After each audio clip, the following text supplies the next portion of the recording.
Նարեկ Կարապետյանի գործի վերաբերյալ տեսանք, որ խափանման միջոց ընտրվեց, բայց առավել մանրամասն կասեք ինչ մեղադրանք է գործել։ Մեղադրանքի վերաբերյալ այն օրը ներկայացրեցինք տվյալը, ոչ մի նոր բան չկա, այսինքն խոսում ենք ընդհանրապես իրավաբանության հետ կապ չունեցող մի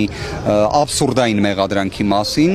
ընդհանրապես մեղադրանք իրավական, դատավարական կատեգորիան է նաև արժեզրկվում, ցավում եմ դրա համար, ինչևէ, այստեղ կարևոր փաստը, որ արձանագրենք այն է, որ ինչպես երեք ներկայացրել էինք, կալանավորման հարց ընդհանրապես այլևս չառաջացավ եւ չէր էլ կարող առաջանալ կենտրոնական ընտրական հանձնաժողովի որոշումից հետո, բայց մյուս կողմից նաև կան այնպիսի ինտենսիվ խափանման միջոցներ, իհարկե ոչ համեմատության մեջ կալանքի հետ, բայց բացակայելու արգելքը, գրավը որպես խափանման միջոց, որոնք իրենց, այսպես ասած, դատավարական հեռանկարը չունեն եւ դրանց վերաբերյալ նաև դատավարական վերաբերմունք պետք է լինի, այդ թվում դրանց հնարավոր բողոքարկման մասով։ Սա է ուզում արձանագրել որևէ իրավաբանության հետ կապ չունեցող մեղադրանք է։ Ինչ ներկայացրել ենք, այսինքն տեսել ենք կենտրոնական ընտրական հանձնաժողովում, այդ աբսուրդի շրջանակներում է։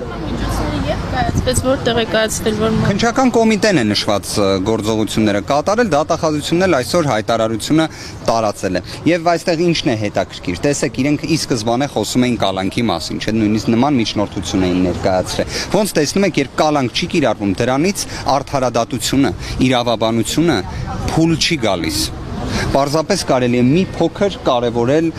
իրավունքի գերակայությունը եւ առիթից օգտվելով ազատություն մաղթենք բոլոր քաղբանտարկյալներին։